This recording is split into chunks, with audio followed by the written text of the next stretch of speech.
Bien, derivemos ahora las propiedades del estimador de máxima verosimilitud como un estimador extremo. La parte más simple y obvia es que obviamente el estimador de máxima verosimilitud es simplemente aquel que maximiza la log likelihood y por lo tanto en este caso va a ser muy simple hacer la analogía directa. La log likelihood va a ser simplemente la misma función Q sub t que teníamos siempre. Entonces la log likelihood va a ser Q sub t y por lo tanto el teta gorro de máxima verosimilitud es simplemente obviamente un estimador extremo. Lo que vamos a hacer entonces ahora es demostrar la consistencia del estimador de máxima verosimilitud y para hacer eso, para esta demostración, vamos a recurrir a una desigualdad que utilizamos con bastante frecuencia en econometría, que es la desigualdad de Jensen. Entonces el lema 2 lo único que hace es definirnos la desigualdad de Jensen. Y lo que nos dice la desigualdad de Jensen es que si tenemos una función h que depende de x y esta función h es cóncava en x, ¿ok? Entonces la función de la esperanza va a ser siempre mayor o igual que la esperanza de la función. Y esto entonces ocurre, va a ser mayor o igual que la esperanza de la función si la función es cóncava. Si la función fuese estrictamente cóncava, entonces lo que ocurriría es que esta desigualdad también va a ser estricta, va a ser simplemente con mayor. Entonces, lo que esto nos quiere decir, la desigualdad de Jensen en términos más generales, nos dice que si la función h es no lineal, el valor esperado de h va a ser distinto a h del valor esperado. Y dependiendo de si la función es cóncava o convexa, la desigualdad va a ser así si es cóncava y al otro lado si la función h es convexa. ¿Ok? Y obviamente lo que vamos a hacer acá es que como esta función va a ser cóncava típicamente, entonces lo que vamos a pedirle, nuestra regla va a ser típicamente cóncava en el vector de parámetros, entonces lo que vamos a hacer es utilizar la desigualdad de Jensen a este lado, que h del valor esperado va a ser siempre mayor o igual que el valor esperado de h. ¿Ok? Pasamos entonces a tratar de demostrar el teorema 7 de consistencia y lo que vamos a hacer es simplemente ahora básicamente calcar el teorema 1 de consistencia de estimadores extremos, pero aplicado específicamente al caso de máxima verosimilitud. Entonces, en nuestro teorema nos va a decir que supongamos que el espacio de parámetros es un espacio compacto, supongamos que la función objetivo, en este caso la log likelihood, es continua y medible, como hemos definido antes, y la siguiente cosa que tenemos que suponer es que el promedio de la log likelihood, el promedio muestral de la log likelihood, 1 sobre t de la log likelihood, converge uniformemente en probabilidad. ¿Por qué estamos utilizando el teorema 1? Porque hemos asumido que esta función es continua, ¿no es cierto? Si hubiésemos tomado el hecho de que la función es cóncava, entonces hubiésemos ido directamente con, no necesitábamos convergencia uniforme en probabilidad, solamente nos hubiese bastado con convergencia en probabilidad y hubiésemos utilizado el teorema 2. Por lo tanto, entonces, si estamos tratando de adaptar el teorema 1, lo que hacemos es simplemente que el promedio de la longitud debe converger en probabilidad uniformemente a una función estocástica Q, no estocástica Q, y esta función no estocástica Q debe dejar de depender de la muestra, que es la parte aleatoria que tenía, y esta función Q en este caso obviamente va a ser simplemente igual a la esperanza poblacional de la log likelihood. Entonces, lo que nos está diciendo esto es que si es que el promedio de las log likelihoods converge en probabilidad uniformemente a la esperanza de la log likelihood y a su vez esta función Q, que es la esperanza de la log likelihood, la esperanza poblacional de la log likelihood, alcanza un único máximo global en teta sub 0 y esta función Q es continua en el vector de parámetros, entonces el estimador que resulte de máxima verosimilitud, sea cual fuere que sea este, va a ser débilmente consistente. ¿Okay? Eso es lo que nos dice nuestro teorema, que básicamente es simplemente calcar lo mismo que hemos mostrado para el caso general de cualquier estimador extremo, pero lo hemos adaptado al caso particular de que la función Q sea la log Q sub t sea la log line. Para demostrar esto, entonces, lo que vamos a hacer es simplemente tomar la cosa obvia, ¿no es cierto? Nuestra función objetivo, o el Q sobre t, es simplemente el promedio de las log likelihoods que teníamos acá. ¿Ya? ¿Qué nos dice nuestro supuesto C? Nuestro supuesto C, el que acabamos de poner acá, nos dice que 1 sobre t de la log likelihood converge en probabilidad uniformemente a la esperanza de la log likelihood. ¿Ok? Y por lo tanto, entonces, converge en probabilidad uniformemente a la esperanza de la log likelihood. Pero, ¿qué es la esperanza de la log likelihood? Vean que esta es la esperanza poblacional de la log likelihood, evaluada en cualquier parámetro teta, ¿no es cierto? La esperanza, por definición, va a ser simplemente la integral del objeto, en este caso la log likelihood, ¿sí? La esperanza va a ser simplemente la integral de la log likelihood, pero la esperanza la tomamos en función de la función de densidad verdadera de los datos, la función de densidad correcta de los datos. Y entonces, ¿qué era lo que ocurría acá? Lo que hemos hecho, si recuerdan, era que nuestra log likelihood, para obtener nuestra log likelihood, lo que habíamos hecho era simplemente que habíamos postulado una función de densidad que en principio era la función de densidad que caracterizaba los datos, si es que estábamos en un modelo bien especificado. Por lo tanto, entonces, la log likelihood evaluada en el verdadero vector de parámetros va a ser la función de densidad verdadera de los datos. Y esa es, obviamente, cuando queremos sacar la esperanza poblacional de este objeto, la sacamos en función de la función de densidad poblacional o verdadera de los datos, que sería la función, la misma función que hemos utilizado para la log likelihood, la función de densidad, pero evaluada no en cualquier teta, sino en el verdadero teta. ¿Ok? Y esto entonces sería la manera en que sacamos la esperanza de esto. ¿Ok? Ahora, supongan que yo quiero comparar el Q, el valor de la función objetivo, que recuerden que era lo que convergía a la esperanza de la log, el Q de la función objetivo, evaluada, perdón, el Q de evaluar a Q en el verdadero valor del vector de parámetros. ¿Sí? Q en el verdadero valor del vector de parámetros. Compararla contra Q evaluada en cualquier otro parámetro que no sea el verdadero vector, el verdadero valor del vector de parámetros. La pregunta es cómo va a ser esta diferencia. Y si esta diferencia es simplemente que este numerito es mayor que este de acá, o mayor o igual que este de acá, entonces quiere decir que obviamente yo no puedo encontrar un valor de teta que sea, que maximice, o que me entregue un valor mayor que el valor que yo obtendría para Q si es que yo lo evalúo en el verdadero vector, el verdadero valor del vector de parámetros. Entonces, ¿qué es lo que va a ocurrir acá? Recuerden que otra vez, lo que yo estoy sacando es, para evaluar Q, lo que yo hago es simplemente integro la función, y la función era la esperanza, esta cosa acá, sería la esperanza de esto. Para evaluar la esperanza o para evaluar Q en cualquier valor del vector de parámetros, lo que tengo que hacer es simplemente evaluar Q en cualquier valor del vector de parámetros distinto a teta sub 0. Y lo comparo en Q evaluada en el verdadero vector de parámetros. Entonces, cuando yo quiero sacar la esperanza de esto, pero evaluando esta parte de acá en el verdadero vector de parámetros, la log likelihood o la likelihood en el verdadero vector de parámetros va a ser simplemente la verdadera función de densidad. ¿Me siguen? Entonces, cuando yo tomo esta diferencia, acá va a venir la likelihood o la likelihood evaluada en cualquier parámetro, y acá va a venir la likelihood evaluada en el verdadero valor del vector de parámetros, que es simplemente la verdadera función de densidad. ¿Ok? Y ahora va a venir a nuestro rescate la desigualdad de Jensen, porque la desigualdad de Jensen nos decía que si la función es cóncava, cosa que hemos dicho por nuestro supuesto A, entonces si la función es cóncava, perdón, por nuestro supuesto C2, la segunda parte, ¿no es cierto? Que nuestra función Q es continua y acá hemos visto que la función de verosimilitud era cóncava. Por lo tanto, entonces, si es que tenemos que la función de verosimilitud es cóncava, entonces lo que va a ocurrir es que la integral de esto de acá tiene que ser menor o igual que el logaritmo de esto. ¿Por qué?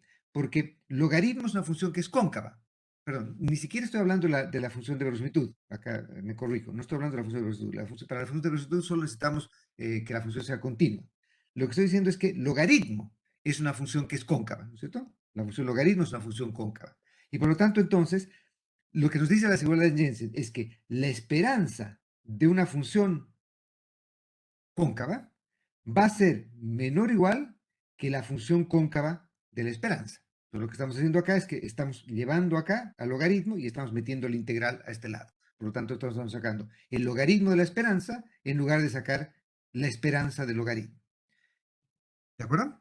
Y ahora las cosas se vuelven muy sencillas porque estamos sacando el logaritmo de la integral de esta expresión de acá. Pero acá, gracias a que he hecho este intercambio, entonces esta parte de acá se me va a ir con esta parte de acá y va a quedar simplemente la función de verosimilitud evaluada en cualquier valor del vector de parámetros. Pero esta función de verosimilitud es una función de densidad, independientemente del valor del vector de parámetros en el que estoy haciendo la evaluación. Por lo tanto, cuando yo integre en todo el dominio de Y, esta integral tiene que darme 1, porque esta es una función de densidad.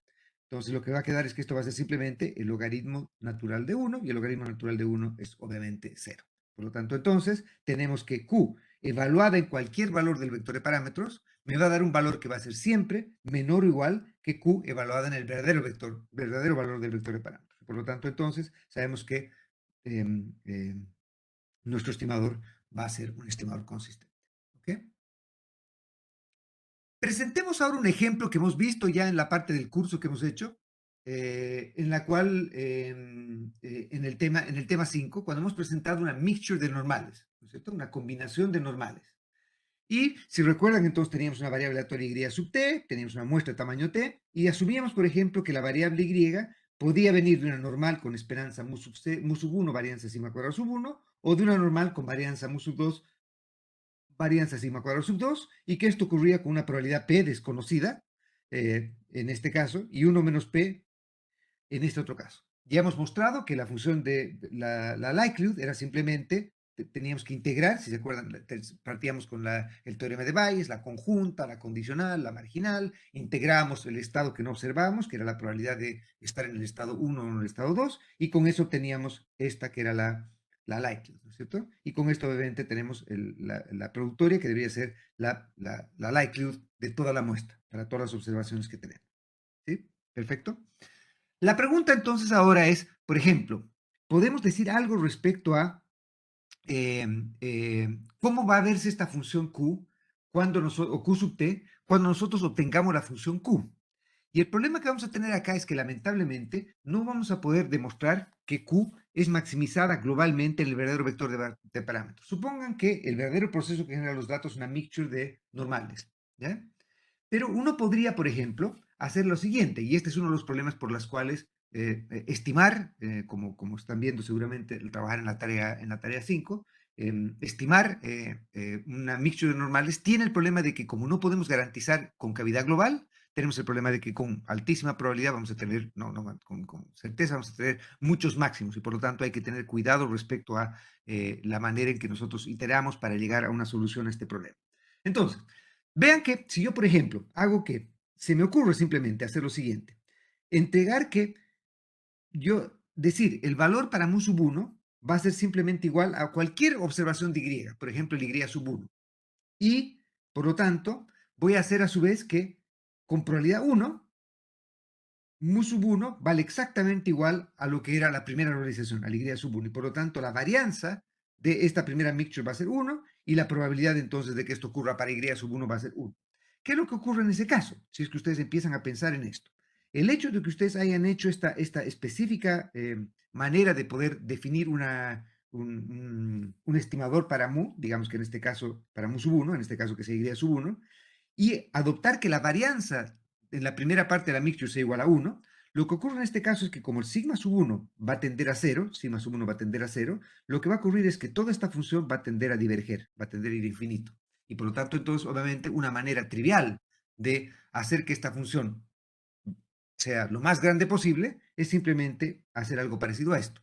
Y esto es algo que lamentablemente puede ocurrir algunas veces, que puede ocurrir que cuando ustedes están estimando una mixture de normales y parten en un lugar relativamente extraño en el que entregan una probabilidad relativamente baja a la ocurrencia, o perdón, una volatilidad relativamente baja a una de las mixtures, lo que va a ocurrir es que van a tender a converger hacia una solución como esta. Esta no es obviamente la solución, acá simplemente arbitrariamente definido que escoger a mu sub 1 igual a y sub 1 y sigma sub 1 igual a 0. Pero esto hace que cuando, en t igual a 1, la likelihood va a tender la log likelihood va a tender a infinito. Como la log likelihood va a tender a infinito, entonces no voy a tener un máximo global acá. Y obviamente entonces lo que va a ocurrir es que no puedo utilizar lo que ni el teorema 1 ni el teorema 2 para demostrar consistencia del estimador cuando tenga una mixture de normales. Voy a tener que obviamente continuar con las condiciones, evaluar si las condiciones del supuesto del teorema 3, que hemos dicho el de una raíz es consistente, es la que vamos a tener que utilizar para este tipo de problemas. ¿Ok? Déjenme ahora presentarles otro ejemplo, y en este ejemplo las cosas sí van a funcionar, porque la función de verosimilitud sí va a ser probablemente cóncava. Entonces, supongan que a diferencia del caso anterior, lo que tenemos es que la variable y puede adoptar solamente dos valores, 1 o 0, y quiero, y por ejemplo, y lo que quiero es estimar la probabilidad de ocurrencia de uno de estos eventos. Entonces puede ser ocupado o desocupado, trabaja o no trabaja, estudia o no estudia, yo qué sé, le gusta el curso o no le gusta el curso, lo que fuera. Y por lo tanto, entonces tenemos una variable discreta, ¿no es cierto? Que puede adoptar los valores 1, 0 por convención. Hemos decidido que 1 sea, por ejemplo, ocupado y 0 desocupado, o viceversa. Y queremos obtener un estimador de pi sub 0. Acá este es un modelo en el cual estamos asumiendo que Y entonces es IID y que Y sigue una distribución Bernoulli, ¿no es cierto? Éxito, fracaso, o lo que ustedes quieran llamar para catalogar el 1 o el 0. ¿Ok? Sabemos entonces que si es que la función es una función Bernoulli, Entonces, la manera de escribir la log likelihood va a ser simplemente, sabemos que esto es pi por y, 1 menos pi por 1 menos y, ¿no es cierto? Esa es la función de densidad de una Bernoulli. Y por lo tanto, entonces, el logaritmo de la función de densidad, que nos va a dar la log likelihood, va a ser simplemente el logaritmo de esta función de densidad. Y ahora lo que estamos haciendo es que en lugar de pi sub 0, estamos colocando pi. ¿Por qué? Porque en la log likelihood, obviamente, no conocemos el valor de pi y queremos estimar pi. ¿Sí? Entonces, este sería el valor de esto. Ustedes seguramente cuando han hecho máxima verosimilitud en los cursos anteriores han visto este ejemplo alguna vez, o en el curso de estadística también, y han demostrado que si es que yo derivo esta log likelihood respecto a pi y llamo pi gorro aquel que maximice la log likelihood, el pi gorro va a ser simplemente igual a esta expresión de acá, que es obviamente para obtener un estimador de la probabilidad, lo único que tengo que hacer es sumar los casos favorables, dividirlo entre casos totales, y este va a ser el estimador de pi, ¿no es cierto? Esa es la manera en la que convencionalmente obtendrían el estimador de máxima verosimilitud. Lo que vamos a hacer ahora es que vamos a asumir, por razones que obviamente es simplemente pedagógicas, vamos a asumir que no sabemos que este es el estimador de máxima verosimilitud. Y por lo tanto lo que queremos hacer es utilizar estimadores extremos para tratar de demostrar consistencia y normalidad asintótica del estimador de máxima verosimilitud. Esto lo estamos haciendo, obviamente, insisto, por fines pedagógicos, porque en este caso, como sabemos que esta expresión es acá, podríamos aplicar directamente ley débil 2 o ley fuerte 2, Kolmogorov, y con eso demostraríamos consistencia de este estimador. ¿Por qué? Porque obviamente demostraríamos que el pi gorrito converge a la esperanza de el y, y la esperanza de y es simplemente el verdadero pi sub 0. Y por lo tanto, con eso debería bastar. Lo que vamos a hacer ahora es simplemente, vamos a asumir que no conocemos que esta es la solución para máxima verosimilitud y demostrar directamente consistencia, sino que vamos a utilizar el teorema 7 que hemos dicho antes. Entonces, lo que vamos a hacer es simplemente partimos con la función q sub t sobre t, que en este caso es la log likelihood, que es toda esta expresión de acá, dividido t, ¿no es cierto? ¿Sí? Y lo que tenemos que hacer es entonces, en primer lugar, tratar de ver a qué converge en probabilidad uniformemente esta función q sub t sobre t. Si es que aplicásemos, y acá podríamos aplicar el hecho de que como sabemos que esta función es no solo continua, sino que es cóncava, no solo cóncava, sino que es globalmente cóncava, entonces podríamos utilizar el teorema 2 en lugar de utilizar el teorema 1 de consistencia. Y por lo tanto requeriríamos solamente demostrar que esta expresión de acá converge en probabilidad, ya no uniformemente, sino solamente en probabilidad a Q. ¿Sí? Y eso es bastante más simple de demostrar. Entonces, lo que les voy a pedir es simplemente demuestren ustedes con calma en la casa que Q sub t sobre t converge en probabilidad primero a Q, a esta función Q, y esto es trivial de hacer, ¿no es cierto? Que esta función Q es simplemente igual a la esperanza poblacional de la latitud, y después demuestren que esta convergencia también es en probabilidad uniformemente. ¿Ok? Por lo tanto, entonces tenemos que nuestra función Q es continua, que el vector de parámetros, el espacio, es un espacio compacto, ¿no es cierto? ¿Por qué? Porque obviamente el valor de pi no puede ser menor que 0 y no puede ser mayor que 1, por lo tanto el espacio del vector de parámetros es compacto, la función es continua, no solo continua, sino que cóncava, no solo que cóncava, sino que globalmente cóncava, a su vez Q sub t sobre t, que en este caso sería el promedio de la longitud, converge en probabilidad y no solo en probabilidad, sino en probabilidad uniformemente a la esperanza, a la longitud, que es esta expresión de acá, y a su vez lo único que faltaría demostrar es que simplemente que esta función Q es maximizada en el verdadero valor del vector de parámetros. Entonces derivamos esta expresión respecto a pi y encontramos que el máximo va a estar cuando hagamos que pi sea igual a pi sub 0. Y por lo tanto, entonces, dado que, y obviamente esta función no es solo continua, no solo cóncava, sino que es globalmente cóncava, y por lo tanto, entonces, se cumplen todas las condiciones que habíamos pedido, y por lo tanto, sabemos que el estimador de máxima verosimilitud, sea cual fuera que este estimador sea, va a ser un estimador consistente. En este caso, obviamente, sabemos que es este, pero acá estamos asumiendo que no sabemos que es este. Ahora, es curioso que no sepamos que es este. ¿Por qué? Porque obviamente vamos a necesitar utilizar justamente esto para demostrar esta parte de acá. Vean que, por ejemplo, aquí, para demostrar esta parte de aquí, yo tengo que ver a qué converge este primer término, ¿no es cierto? Este logaritmo de pi es simplemente una constante, la sacamos afuera, y tenemos que ver a qué converge el promedio de y sub t sobre t. Dado que y sub t es IID, entonces el promedio de y sub t debería converger a la esperanza de y sub t. ¿Y cuál es la esperanza de y sub t? Dado que esta función es una Bernoulli, la esperanza de y sub t es pi sub 0. ¿Sí? Pero vean que la sumatoria de y sub t sobre t es justamente igual al pi gorrito. Y por lo tanto, para demostrar que q sub t sobre t converge en probabilidad y en probabilidad uniformemente a q, hemos ya utilizado el resultado de esta puerta acá. Solo que acá estamos utilizando este resultado sin saber, entre comillas, que este también era el estimador de máxima solicitud. ¿Ok? Bien, pasemos ahora entonces a derivar la normalidad asintótica del estimador de máxima solicitud. Y como ya hemos visto, y han visto seguramente en sus cursos introductorios de econometría, sabemos que si el modelo está bien especificado, esto es, si el modelo está bien especificado y se alcanza la cota inferior de Kramer-Rao, entonces lo que va a ocurrir es que la esperanza del hessiano evaluada en el verdadero vector de parámetros va a ser igual al negativo de la esperanza de gradiente transpuesto evaluado en el verdadero vector de parámetros. Eso es lo que ocurre si es que el modelo está bien especificado.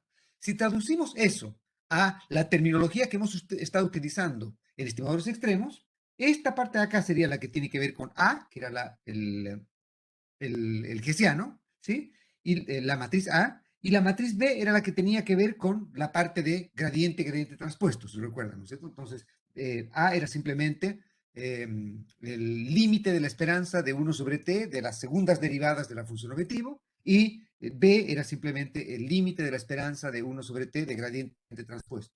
Lo que ocurre en este caso es que, obviamente, hessiano es simplemente esta parte de acá, es la que va a determinar A, y esta parte de acá es la que va a determinar B, pero en el caso en que el modelo esté bien especificado, A va a ser igual a menos B.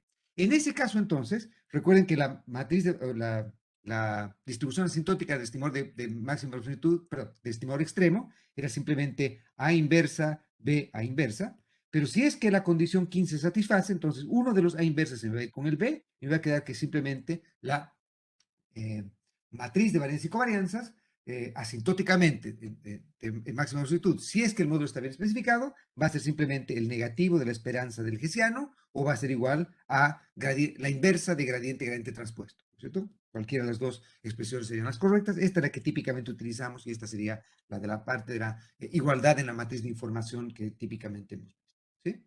Por lo tanto, entonces, si el modelo está bien especificado, entonces lo que va a ocurrir es que esta igualdad se va a cumplir y por lo tanto el estimador de máxima longitud va a tener esta distribución asintótica. En el caso en el que no sepamos si nuestro modelo está bien especificado, que es lo que ocurre en el 99.99999% de las veces, entonces no sabemos si estamos trabajando con un modelo bien especificado y por lo tanto no sabemos si estamos haciendo máxima verosimilitud. ¿Qué estamos haciendo en ese caso? Estamos haciendo cuasi máxima verosimilitud o pseudo máxima verosimilitud.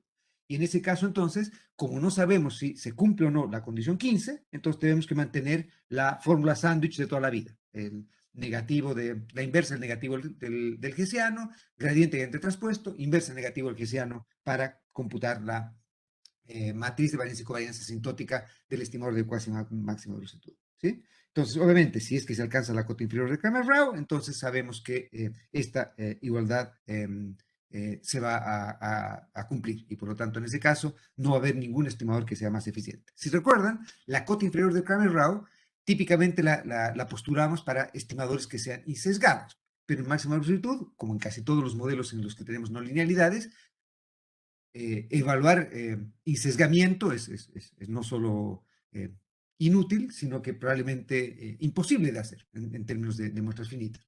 Lo que sí podemos hacer entonces es llevar el concepto un poquito más allá y en lugar de la cota inferior para estimadores que sean insesgados, lo podemos hacer para estimadores que son asintóticamente insesgados. Y asintóticamente insesgados implicaría también que el estimador sea consistente. Entonces, podríamos extender el concepto de la cota inferior de Kramer-Rao para estimadores que sean consistentes y con eso entonces se cumple la condición esta de acá, de que hessiano es igual a negativo de gradiente transpuesto. Entonces, el estimador de máxima longitud sería a su vez también lo que vamos a decir asintóticamente eficiente.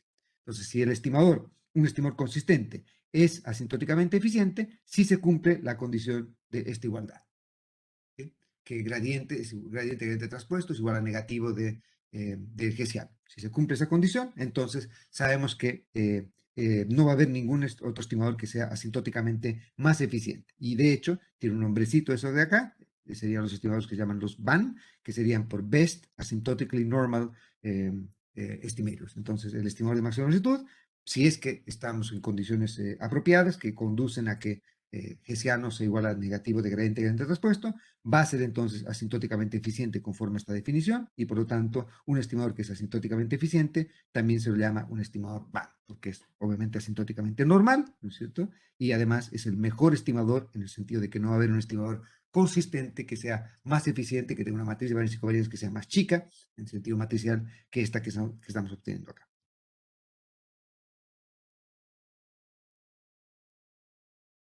Bien, vamos entonces ahora a seguir en el ejemplo de la Bernoulli que hemos visto antes y que seguramente ustedes también vieron cuando vieron consistencia en máxima resolutividad.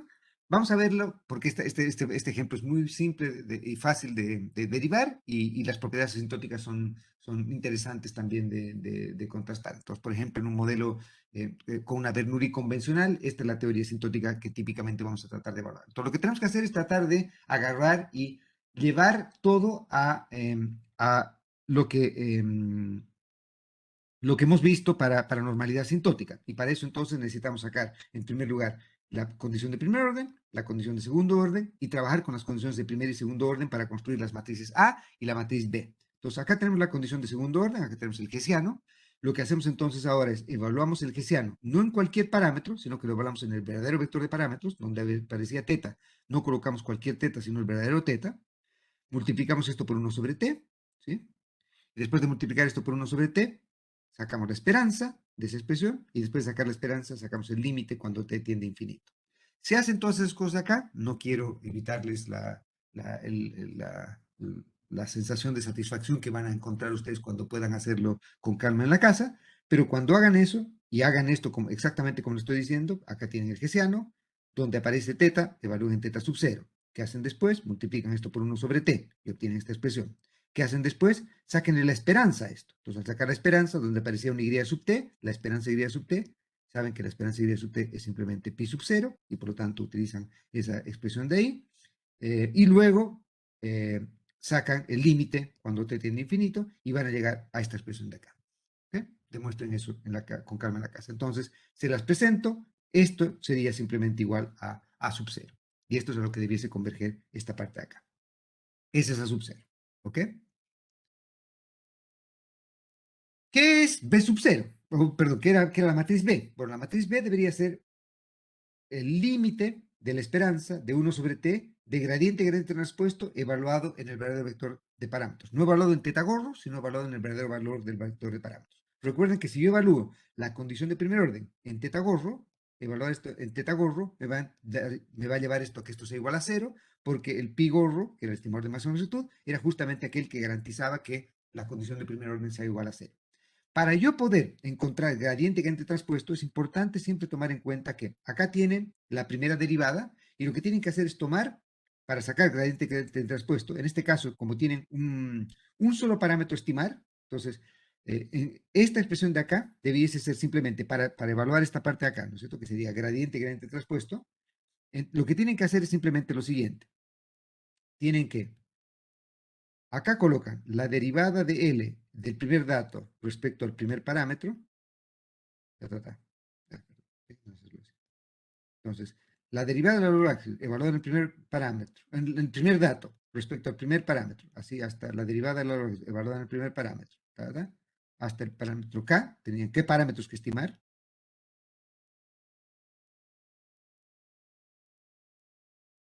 ¿Sí? Entonces acá tienen una matriz que es de dimensión T por K. T era el número de observaciones, K era el número de parámetros que estamos interesados en estimar. En este caso, acá sería simplemente un parámetro, porque solo queremos estimar un pi. Entonces este sería simplemente un vector T por 1, ¿no es cierto? ¿Sí? Un vector columna T por 1. Si es que no, sería una matriz T por K, donde en cada columna colocan la derivada de la logaritmo respecto al primer parámetro, segundo, tercero, hasta el parámetro K, y en cada fila la evalúan en el primer dato, segundo dato, tercer dato, cuarto dato, etc.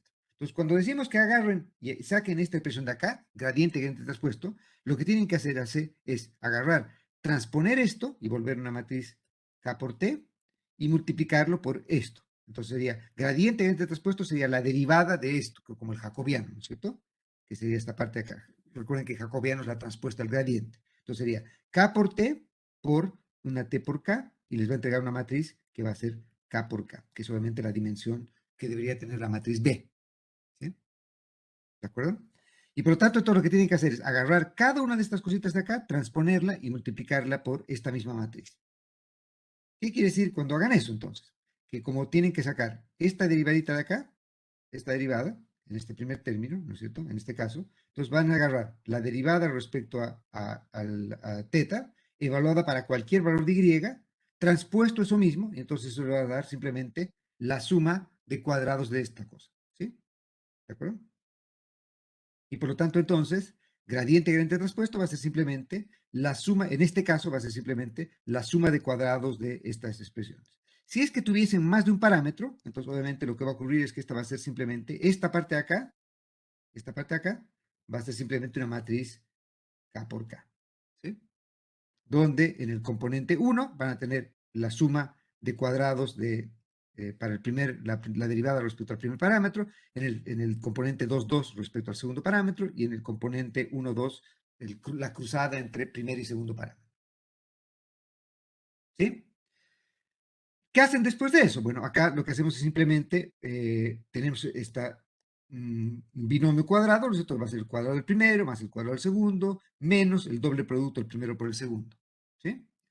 Ahora, una gracia de esta expresión es que esta expresión de acá, todo esto de acá, colapsa en esto. ¿Por qué colapsa en esto? Porque si nos fijamos en este último término tiene que ser siempre igual a cero. ¿Por qué tiene que ser siempre igual a cero? Porque recuerden que y puede valer 1 o puede valer 0.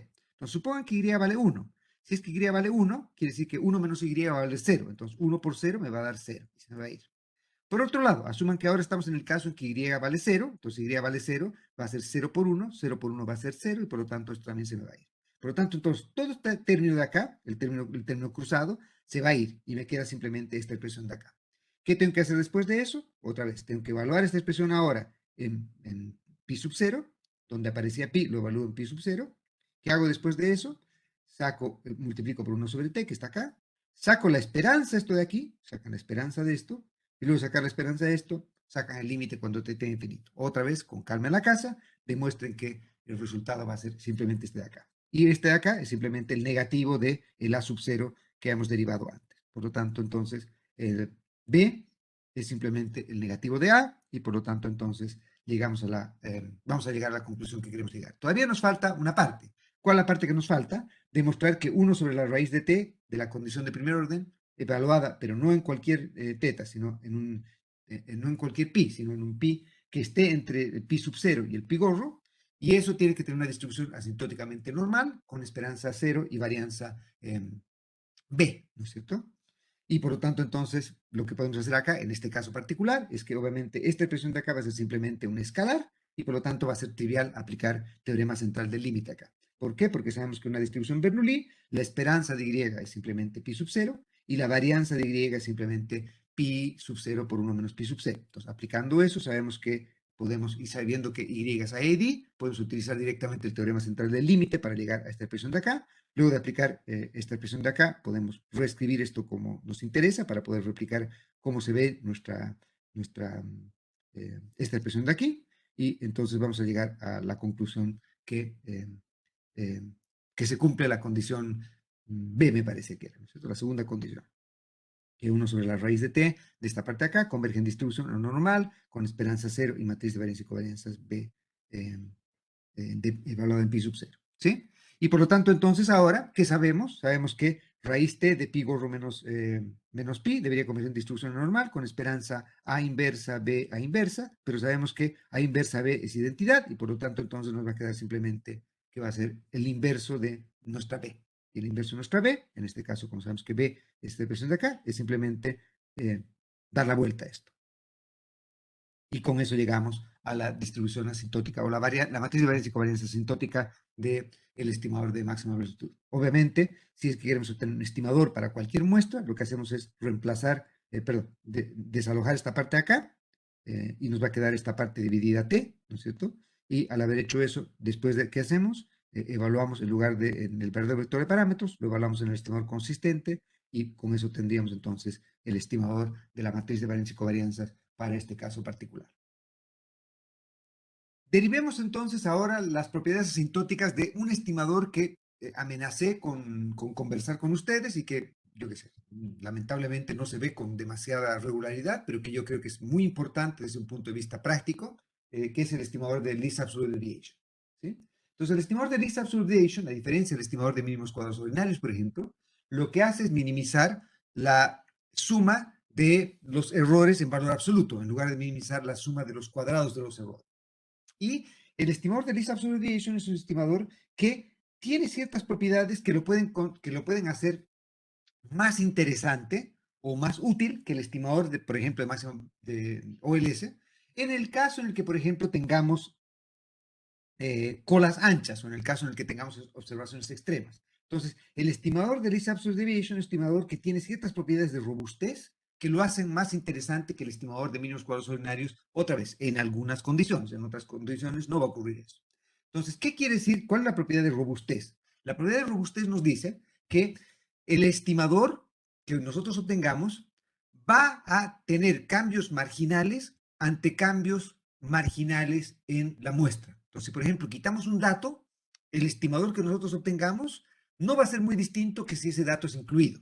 Entonces, eso va a ser robusta la estimación a la presencia o ausencia de esa observación. ¿Sí?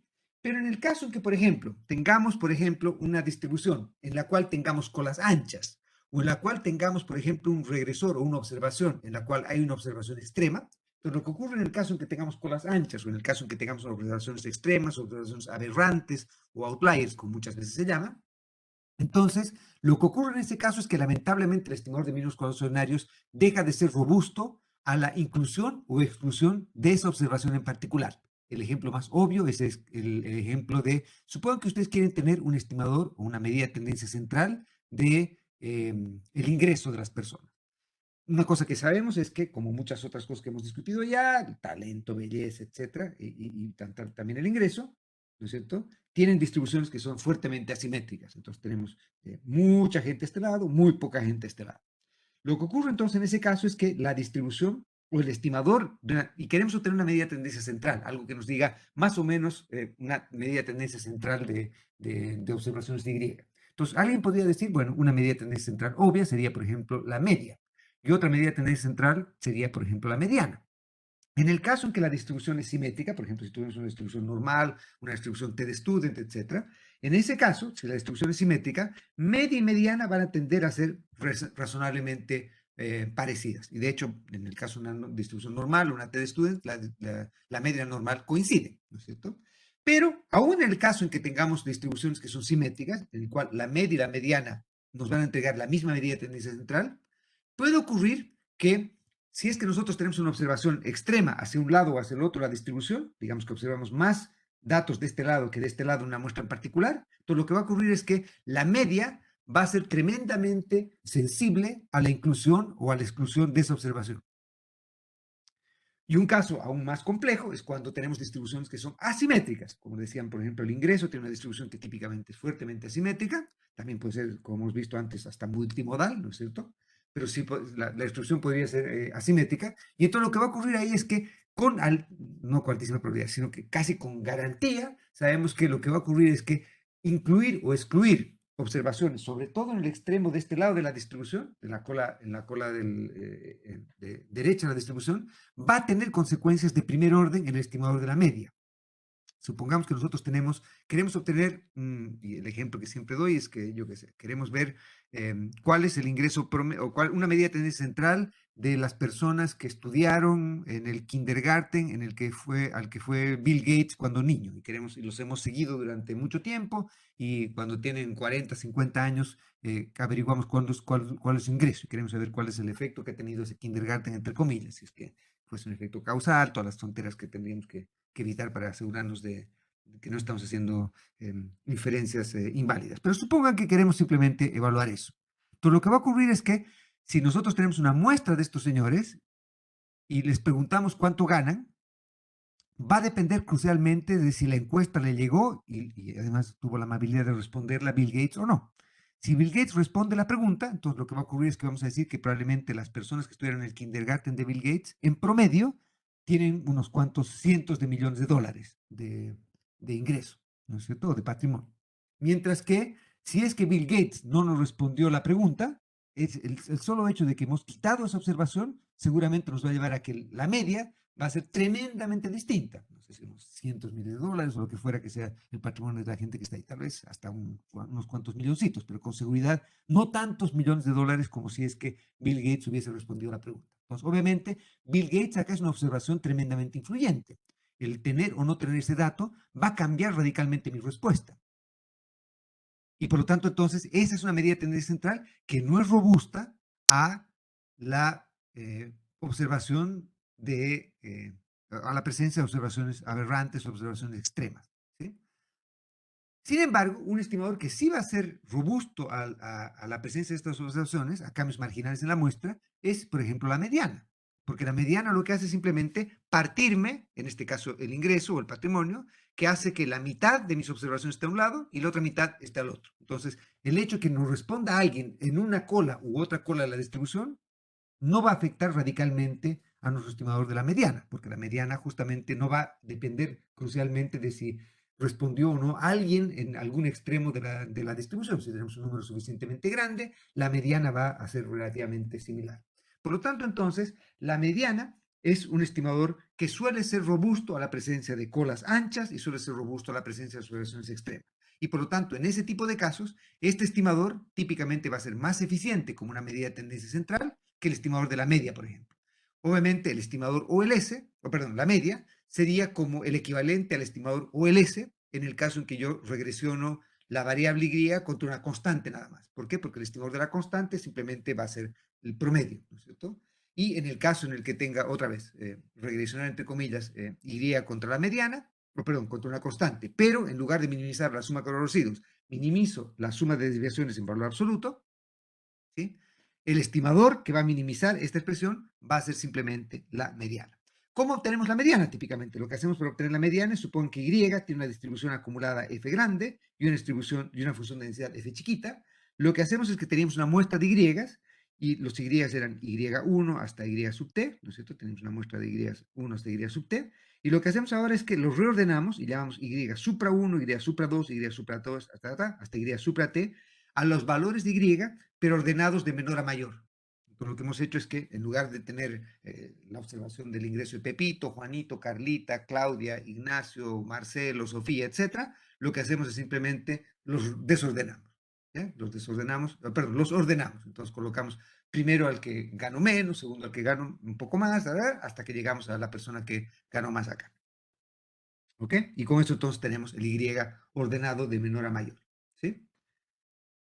El estimador de la mediana entonces va a ser aquel que simplemente me va a partir la muestra en dos. Entonces va a ser justo el punto en el cual voy a tener igual número de casos a un lado que al otro. Entonces, si tengo una distribución que es, perdón, si tengo observaciones que son impares, entonces, por ejemplo, tengo tres datos, entonces el valor Y supra 2 sería la mediana, porque me quedaría el Y supra 1 a un lado y el Y supra 3 al otro. El Y supra 2 está al medio, esta sería la mediana. ¿Qué ocurriría si yo tengo cuatro valores? Entonces, yo sé que en ese caso, el estimador de la mediana no va a ser único. Entonces, lo que hacemos típicamente como convención es que cuando tenemos observaciones pares, lo que hacemos, si por ejemplo tenemos cuatro datos, tenemos el Y supra 1, el Y supra 2, el Y supra 3 y el Y supra 4, lo que hacemos es que la mediana va a ser el promedio entre el Y supra 2 y el Y supra 3. Eso es lo que típicamente es. En realidad podría ser cualquier valor que esté entre Y2 e Y3. Nuestra convención es típicamente tomar el promedio para que nos quedemos con un único procedimiento para obtener la mediana en ese caso, pero podría haber sido cualquier otro valor que esté entre Y2 e Y3, cumpliría ese propósito. Lo que hacemos es por convención tomar el promedio. ¿Sí? Y en ese caso entonces tenemos la mitad de la muestra a un lado, la otra mitad de la muestra al otro lado. Entonces Y1 y Y2 van a un lado, Y3 y Y4 van al otro lado, y la mediana sería un valor entre Y2 y Y3. ¿Sí? El estimador, y entonces obviamente, como estamos viendo acá, la mediana que resulta minimizar esta expresión de acá sería también entonces un estimador extremo. ¿Por qué? Porque la función objetivo acá, o la función a minimizar o maximizar, sería el negativo de esta expresión de acá. La función Q sub t sería el negativo de esta expresión de acá. Obviamente hay un pequeño gran problema. El pequeño gran problema es que el valor absoluto no es diferenciable. Y como el valor absoluto no es diferenciable, no podríamos utilizar los, por ejemplo, teoremas en los que vamos a sacar las raíces de esto utilizando el teorema 3 de estimadores extremos. Sin embargo, hay una manera en la que podemos, entre comillas, aproximar, y por eso colocamos acá entre comillas, la derivada de esta función objetiva. La derivada de esta función objetiva es cómo encontramos el valor de beta que haga, entre comillas, máxima o mínima esta expresión, es simplemente encontramos el valor de beta que haga que tengamos, esta es una función de indicador que me dice, toma todos los casos en que se cumple esta condición y toma todos los casos en que se cumple esta condición.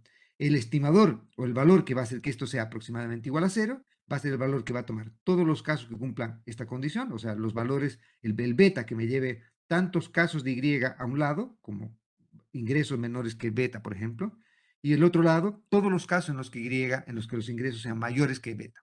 Entonces, el valor de beta que escogemos es aquel valor que me toma todos los casos de menor y todos los casos de mayor y los hace iguales. Entonces sería el beta que me da, yo qué sé, 10 casos a un lado, 10 casos al otro. Ese va a ser el estimador de least absolute deviation que obtendríamos en este caso. ¿Sí? ¿Qué es lo que ocurre en este caso? Entonces, como decíamos, el estimador que resultaría de OLS en este caso sería simplemente el estimador de la media y como vemos, como les he expresado ya en algunos casos, entonces lo que ocurre es que cambios marginales en la muestra pueden afectar muy fuertemente el estimador de la media, pero cambios marginales en la muestra suelen afectar con relativamente poco, tienen poca influencia para la mediana. ¿Sí? Por lo tanto, entonces, podríamos definir el estimador de least absolute deviation como el valor de beta que hace lo más chico posible, este sería el ínfimo, ¿no es cierto? En lugar del supremo, este sería el ínfimo, y acá obviamente estamos colocando en lugar de min, estamos colocando el ínfimo, porque otra vez tenemos este caso, esta función que puede ser continua, pero puede ser no es diferenciable, etc. Entonces, encontramos el valor de beta que nos hace lo más chica posible esta función de acá. ¿Qué es esta función de acá? Es simplemente una función en la que va contando todos los casos en los que las observaciones de Y son mayores o iguales que beta y todos los casos en los cuales las observaciones de Y son menores o iguales que beta. ¿Sí?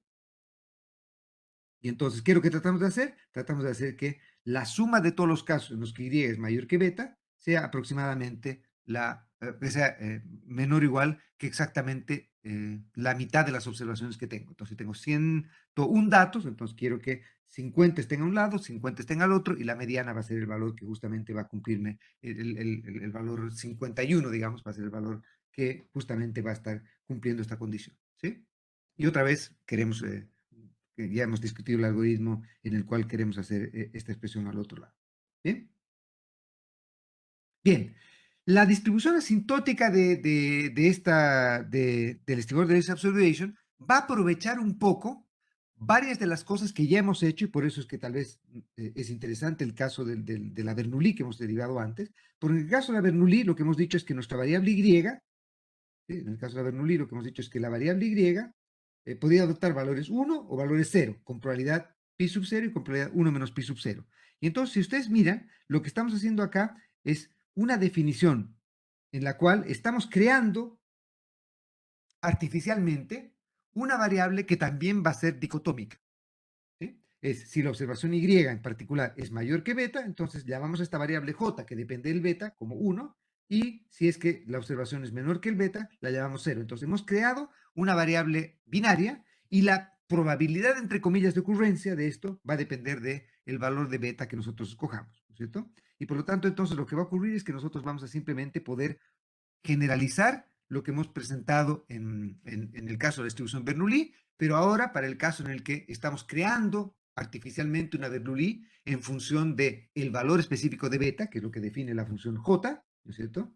Y lo que hacemos es simplemente aplicar eso mismo para tratar de derivar las propiedades del estimador. En el apunte está más o menos desarrollado este argumento, porque hemos llevado justamente a que este nuestro J sea Bernoulli, y por lo tanto entonces podemos llegar a justamente demostrar la normalidad asintótica del estimador de la mediana en este caso, que sería el estimador de least absolute deviation aquí. Entonces se puede demostrar que raíz t de beta gorro menos beta sub 0 convierte en distribución normal con esperanza 0 y varianza un cuarto de esto. Entonces ahora déjenme explicarles un poquito qué quiere decir esto. Entonces esto es simplemente, un cuarto de acá sale porque acá había un medio, por lo tanto con ese un medio va a aparecer un cuarto, ¿sí? Cuando saquemos la varianza.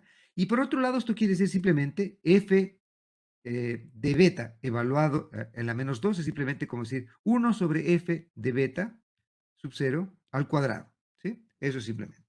¿Qué quería decir? ¿Qué quería decir eso? Es simplemente agarramos la función de densidad de Y, de los datos Y, y le evaluamos en el verdadero valor del beta, que sería la medida de tendencia central poblacional. Y entonces, si la distribución es Cauchy, Laplace o lo que fuera, lo que hacemos es evaluar esta función de densidad en la mediana poblacional de esa distribución. Y esta sería la matriz de varianza y covarianza asintótica que se obtendría. Entonces, déjenme intuitivamente decirles qué quiere decir esto. La matriz de varianza y covarianza asintótica que obtendríamos, por ejemplo, cuando tenemos una distribución simétrica, como una normal, cuando hacemos OLS, lo que va a ocurrir es que esta parte de acá va a depender, en lugar de depender de la función de densidad específica, va a depender de la varianza de la función de densidad.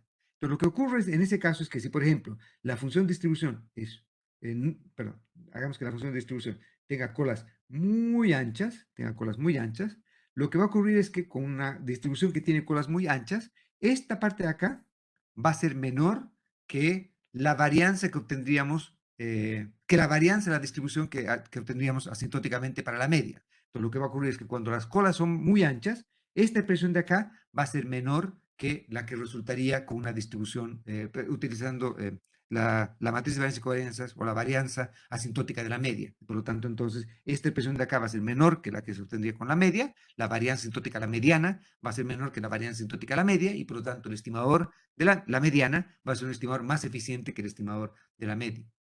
Pero obviamente podría ocurrir lo contrario, ¿no es cierto? Si la distribución tiene colas más bien muy platicúrticas, o sea que las colas más bien no tienen exceso de curtosis, sino que la curtosis es menor que 3, entonces lo que va a ocurrir es que la media va a ser un estimador más eficiente que la mediana. Entonces eso va a depender de la distribución particular con la que estemos trabajando y por lo tanto, obviamente, si tenemos una distribución que es platicúrtica, ni perdamos el tiempo viendo list absolute deviation. Pero si tenemos una distribución en la cual los errores son o la distribución de la serie es leptocúrtica y la distribución de la serie es asimétrica, y por ejemplo tenemos observaciones extremas, entonces probablemente la mediana puede ser una medida de tendencia central más robusta que la media. Pasemos entonces ahora a generalizar lo que hemos visto para un modelo de regresión lineal. Y entonces lo que vamos a hacer ahora es, en lugar de simplemente tratar de evaluar una medida de tendencia central, vamos a tratar de ver cómo sería el estimador utilizando least absolute deviation o menor desviación en valor absoluto, pero para un modelo de regresión.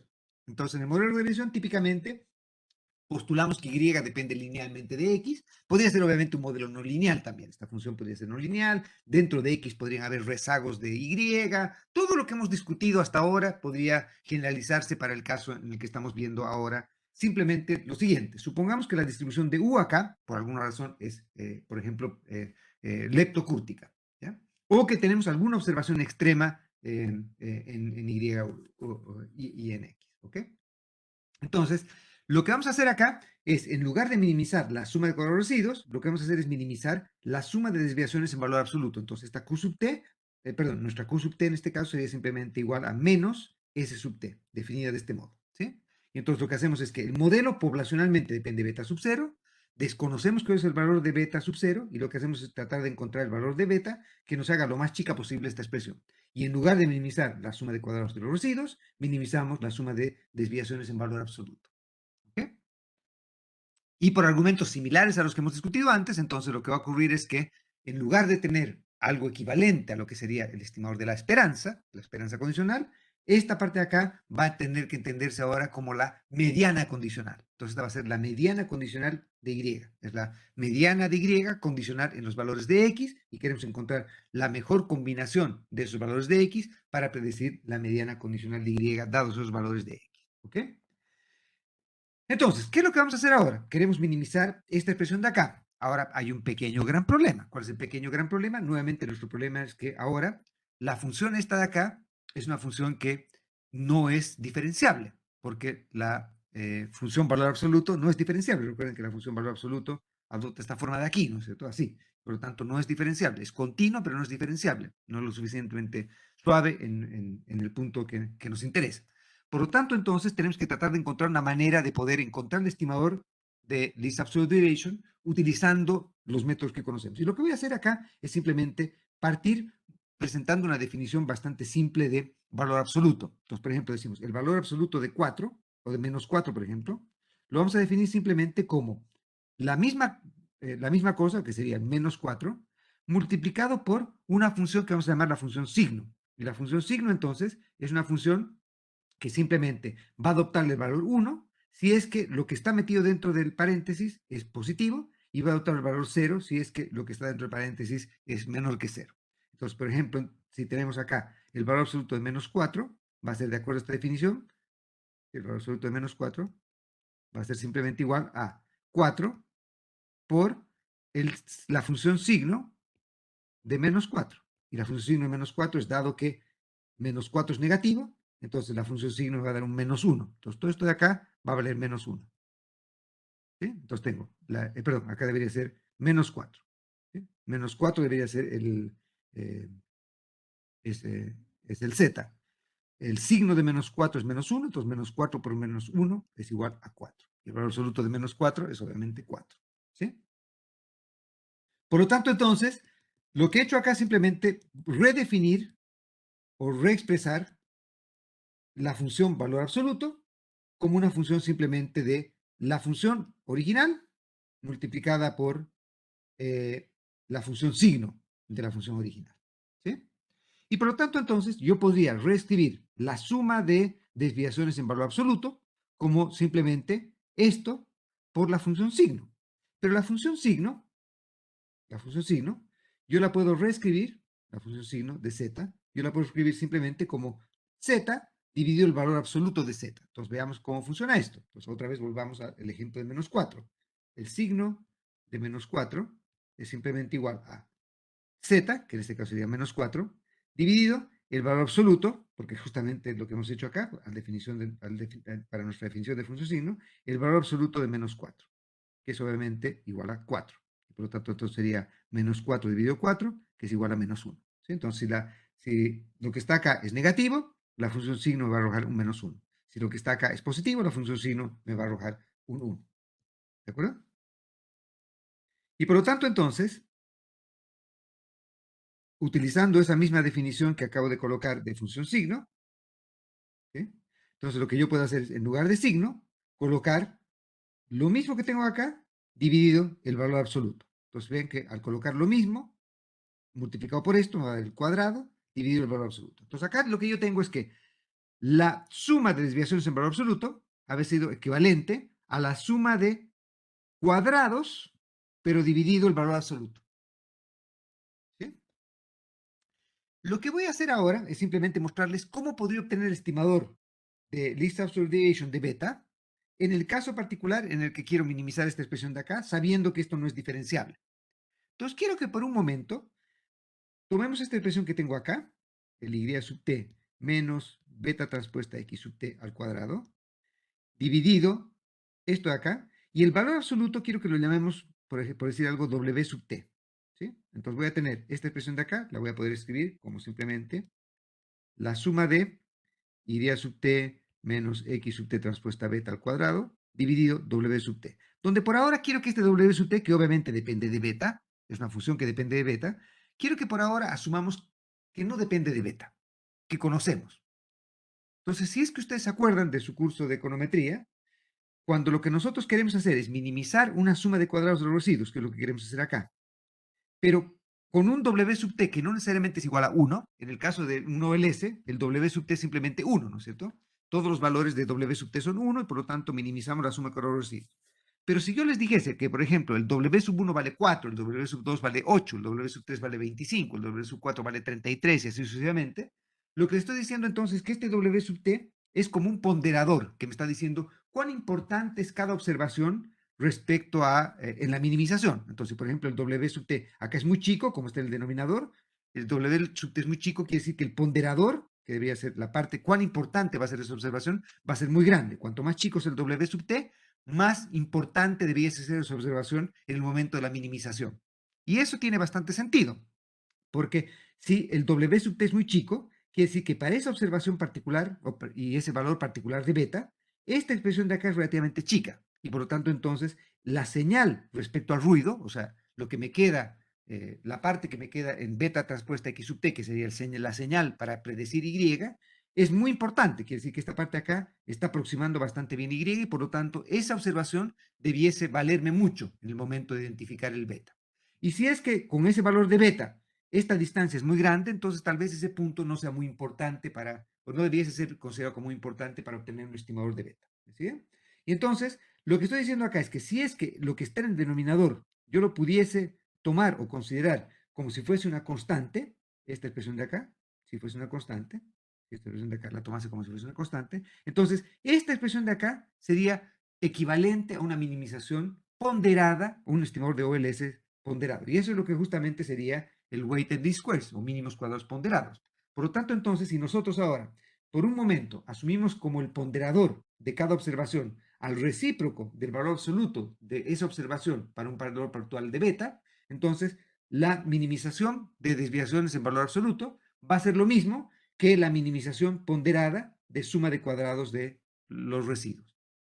¿Ponderada por qué? Por este ponderador D. Entonces este D es simplemente una matriz diagonal, donde en cada diagonal estoy colocando el recíproco de esas desviaciones. Entonces, obviamente ustedes me dirán, ¿de qué me sirve esto? Si es que este D, que sería el recíproco de las desviaciones de valor absoluto, en la diagonal principal, depende de beta. Entonces, si yo quiero minimizar esta función que depende de beta, esta parte depende de beta, esta parte depende de beta, esta parte depende de beta, y yo no puedo lamentablemente derivar esto respecto a beta. ¿Por qué? Porque este D es una función que depende del valor absoluto y el valor absoluto no es diferenciable.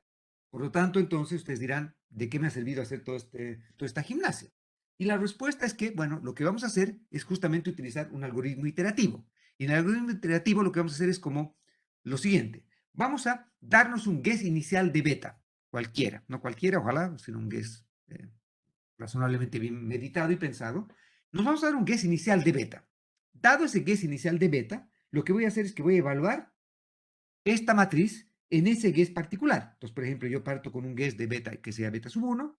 Con ese guess particular de beta, lo que yo voy a hacer entonces ahora, voy a calcular esta matriz D, que hemos dicho que era una matriz diagonal, pero la voy a evaluar en ese beta particular. Entonces, lo que voy a hacer es, voy a agarrar cada observación de Y y le voy a restar beta transpuesta X, pero para ese vector específico de betas que he escogido. Entonces, por ejemplo, el primer beta va a ser menos 4, el segundo beta va a ser 8, el tercer beta va a ser menos 25, el cuarto beta va a ser 0.43, por decir algo. Entonces, con esos valores de beta, obtengo esta parte de acá, y con eso, para cada observación, obtengo un D. Teniendo esa matriz D, entonces ya como si fuese conocida, es como si tuviese ya un ponderador. Entonces, al tener el ponderador, puedo utilizar la tecnología que conozco para mínimos cuadrados ponderados. Y eso es equivalente a, por ejemplo, definir esta matriz N, donde esta matriz N va a ser simplemente D evaluada en beta sub 1 por X sub T, y llamar a este como si fuese mi nuevo regresor y hacer una estimación en este sentido. Entonces, desempolven sus apuntes de mínimos cuadrados ponderados y demuestren que si es que yo conociese este valor, tuviese este valor como conocido, lo llamase un ponderador, que es justamente el recíproco de esta D que he definido, el estimador de weighted least squares que minimiza esta expresión va a ser simplemente esta expresión de acá. ¿Ya? Demuestren que es efectivamente así. Entonces, por lo tanto, ¿qué ha ocurrido? Yo he partido con un beta sub 1. Con este beta sub 1 he poblado esta matriz D. Al poblar esta matriz D, he construido esta matriz N. Con esta matriz N obtengo un nuevo estimador. Ese estimador sería el estimador entonces en la segunda iteración. ¿Qué hago después de eso? Bueno, agarro esta segunda iteración, evalúo la función D en este nuevo beta sub 2. Con este D evaluado en beta sub 2 ahora obtengo una nueva matriz N. Con esta nueva matriz N vengo acá y obtengo un nuevo beta sub 3. Hago esto sucesivamente hasta, ojalá, converger. Una vez que he convergido, entonces tendría con eso, llamaría eso el estimador de mínimos cuadrados ponderados. Entonces, lo que he encontrado, o mínimos cuadrados, perdón, mínimos cuadrados, least absolute deviation, menor desviación en valor absoluto. Entonces, la gracia es que ahora tengo un método iterativo. El estimador de least absolute deviation es un estimador que requiere métodos numéricos para ser resuelto, y el método más simple de poder hacerlo es simplemente este de acá. ¿Ok? Ustedes se preguntarán, bueno, ¿cómo escojo el beta sub 1? Acá simplemente me inspiro, coloco la canción que más me gusta para cuando quiero buscar inspiración, miro la fotografía de una persona que me inspira, o busco un paisaje, o me voy a caminar por algún lado. Podrían hacer todo eso, ¿no es cierto? Pero tal vez la manera más simple de poder encontrar un guess inicial de beta es simplemente partir con el beta de OLS. El beta de OLS es un beta, ¿no?, trivial de obtener. Y obviamente ustedes dirán, sí, pero si estoy utilizando Least Absolute Deviation es justamente porque desconfío del estimador de beta, porque tengo problemas de robustez, etc. Entonces, bueno, obviamente si tienen alguno de esos problemas, partan con un estimador de OLS en el cual, por ejemplo, excluyen alguna observación extrema o ese tipo de cosas, pero en principio no debiesen necesitar tanto de eso. Obviamente necesitan experimentar, lo mismo que hemos discutido para todos los casos en los que necesitan utilizar métodos iterativos, pero una vez que han encontrado, que han partido con esto, eh, llegan a la secuencia hasta obtener el estimador que llaman el estimador de least observation. Y se puede demostrar otra vez lo mismo, que la misma generalización que he discutido para el estimador de la mediana. Lo que se puede demostrar acá es que para obtener la distribución asintótica de least observation, esta distribución asintótica va a ser, el estimador va a ser consistente y va a ser asintóticamente normal. El 1/4 va a tener exactamente la misma justificación que tenía el 1/4 que hemos metido acá, porque acá teníamos una parte que era un medio, ¿no es cierto? La parte del medio que estaba metida por ahí. ¿Sí? Ahí va a haber un cuarto. Este W sería simplemente el X transpuesta X sobre T, a lo que converge esta matriz X transpuesta X sobre T. Y acá lo que hacemos es exactamente lo mismo que teníamos antes. En el caso del estimador OLS, lo que hacíamos era tomar toda esta parte, en lugar de toda esta parte venía sigma sub 0 cuadrado, ¿no es cierto? Eso era el estimador OLS. Esa era la varianza asintótica del estimador OLS. Acá, en lugar del sigma sub 0 cuadrado, vendría toda esta parte de acá. Pero acá lo que tenemos que hacer es simplemente esta función f, o sea que sería 1 sobre 4 la función f evaluada en 0 al cuadrado. ¿Qué es esta función f? Es la función de densidad, pero ¿de quién? Es la función de densidad de los errores, de los u's. Obviamente ustedes me dirán, no conozco la función de densidad de los u's. De acuerdo, no conozco la función de densidad de los u's. Pero una de las gracias que tienen es que si es que el estimador de Least Observation es un estimador consistente, los u-gorros van a replicar el patrón de los u's. Y por lo tanto, pueden utilizar algún método no paramétrico, por ejemplo, para con eso obtener un estimador de cuál sería el valor que adoptaría la función de densidad de U cuando lo evalúo en U gorro igual a 0. ¿Sí? Cuando lo evalúo en U gorro igual a 0. Entonces, por ejemplo, un método que podrían utilizar, no lo vamos a discutir en este curso, pero otra vez el eslogan de toda la vida, si en el curso lectivo, si es que están interesados en tomarlo, sería utilizar, por ejemplo, métodos no paramétricos para tratar de obtener estimadores de esto. Métodos kernel se llaman, algunos de ellos. ¿Okay? Entonces, en el fondo, lo que les voy a pedir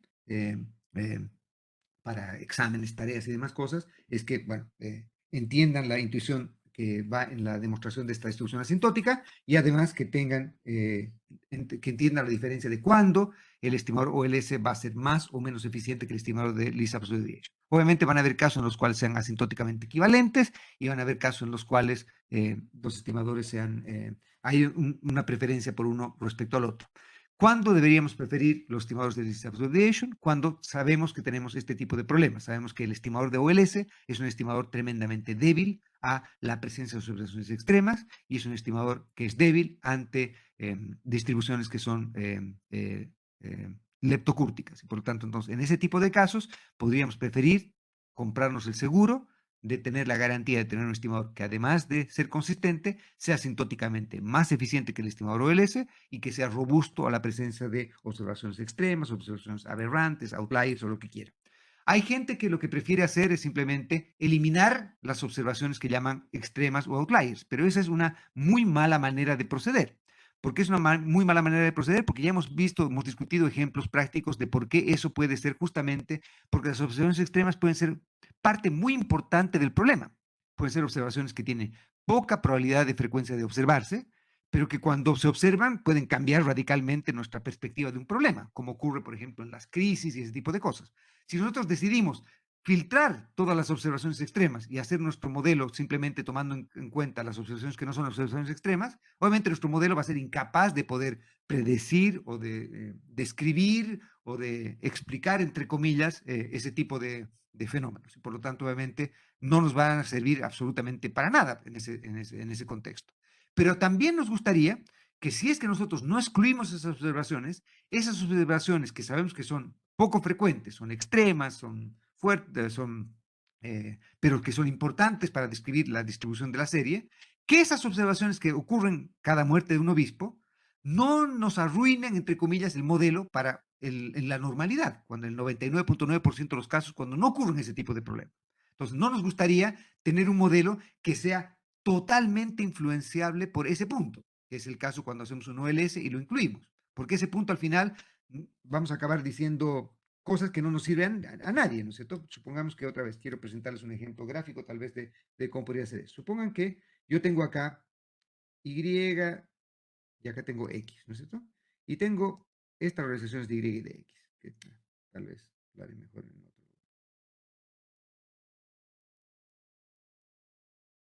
Tengo estas relaciones de Y y tengo estas relaciones de X, ¿ok? Entonces tengo, acá están Y y acá está X. Toda la vida muy bonita, ¿no es cierto? Entonces, con valores de Y y de X, típicamente yo diría que esto ocurre por acá.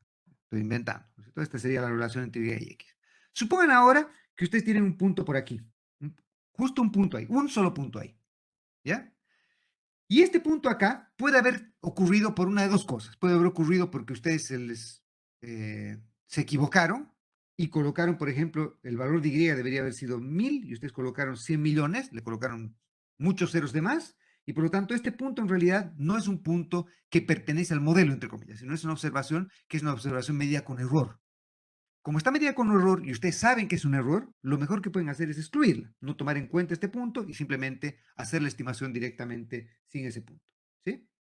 Y con eso entonces su estimador sería este mismo que tienen acá. Pero supongan que en realidad ustedes no saben si este punto es incorrecto o este punto puede ser correcto. Ocurre cada muerte de obispo, no ocurre siempre, pero ocurre alguna vez. Si ustedes deciden incluir este punto, excluirlo sería terrible, porque ustedes están diciendo, mira, esta es la relación, si excluyen este dato, y cuando observen este dato después, alguna vez, van a decir, pero claro, han visto esta teoría ridícula, hay que matar al mercado, lo que fuera, porque no podemos predecir esto. Bueno, obviamente no pudimos predecir esto porque hemos descartado esto para empezar en nuestro modelo. Entonces, ¿cómo podemos tratar de predecir algo que hemos excluido por definición? Cuando yo excluyo un dato es porque yo tengo que poder garantizar que con probabilidad 1 eso no se va a observar nunca en el futuro. Esto es simplemente un error de dedo, de ayudante, de incompetencia, lo que fuera. Este no es una observación que me ayude a describir la relación que Y tiene con X. Si es el caso, entonces excluyen este dato y feliz de la vida, quédense con el estimador excluyendo ese dato. Pero si este dato pertenece al modelo con relativamente poca frecuencia, pero pertenece al modelo, entonces excluirlo sería terrible. Si lo incluyen y hacen OLS, recuerden que a OLS no le gusta tener, prefiere tener muchos errores chicos a tener un error muy grande. Entonces, si se quedase OLS con esta línea de regresión, se quedaría con este error que es más grande que una casa y por lo tanto, como es más grande que una casa, no le gusta este error, que es un error positivo muy grande, tendría que compensarlo con muchos errores negativos, porque recuerden que lo que tiene que hacer es el promedio de nuestros gorritos tiene que ser cero. Entonces, como este error es positivo, estos errores muy chiquitos no van a servir para poder obtener estimador OLS. Entonces, para poder tener un error chico acá, lo que va a tener que hacer es cambiarme completamente la relación. Y va a decir, la relación es de este tipo. Y con eso entonces ha tenido un error relativamente chico a este lado y muchos errores grandes al otro. No sé si me está siguiendo. Estoy inventando que este sea el resultado que salga de esta línea. Pero lo que ha ocurrido ahora es que vean qué ha pasado. Lo que ha pasado ahora es que esta nueva línea, esta línea que tengo acá, esta línea que tengo acá, no me sirve para absolutamente nada. Predice muy poco de lo que ocurría en circunstancias normales y predice muy mal esto también, o sea, es terriblemente mala. OLS entonces tiene la gran criptonita acá con este punto. Este punto cambia radicalmente nuestra estimación y en este caso la cambia para absolutamente peor. No me sirve para predecir nada, no me sirve para dar una buena cuenta de lo que ocurre generalmente, ni para dar una cuenta razonable de lo que ocurre en esta observación infrecuente. En cambio, el estimador de least absolute deviation no va a excluir este punto y el estimador de least absolute deviation sí va a tomar este punto, pero lo que va a hacer es que como este punto no va a afectar tanto a la recta que tenemos, lo que va a ocurrir es que la recta, si incluimos o excluimos este punto, no va a cambiar radicalmente con el estimador. Lo que sí va a ocurrir es que una vez que hemos obtenido los U-gorritos, el U-gorrito que obtengamos va a tener una distribución en la cual va a tener una cola muy grande por este punto de acá. El error por este lado va a ser muy grande. Por lo tanto, entonces me va a decir que tenga mucho cuidado al hacer este tipo de predicciones y proyecciones porque hay una probabilidad no baja de que en algún momento ocurra un gran desmadre, entre comillas. Y por eso este punto no está siendo excluido de la muestra. Tengo una manera de estimar robustamente la esperanza condicional, el estimado, perdón, la mediana condicional. Ese estimador va a ser un estimador asintóticamente más eficiente que el estimador de mínimos cuadrados ordinarios y a su vez me va a entregar razones por las cuales debo tener precaución respecto a eh, evaluar la probabilidad futura de ocurrencia de una observación extrema como esta. Todo eso lo puedo hacer entonces utilizando este estimador. Y por eso es que una recomendación que hago fuertemente es que que lamentablemente en sus cursos convencionales típicamente no, ni siquiera han escuchado hablar de este concepto, excepto si han hecho clase conmigo. Eh, pero lo que ocurre es que lamentablemente, típicamente, esta es una técnica que yo creo que es muy, muy, muy relevante y muy importante, sobre todo en procesos en los cuales los datos cumplen con o tienen este tipo de propiedades que las hacen bastante difíciles de poder trabajar directamente.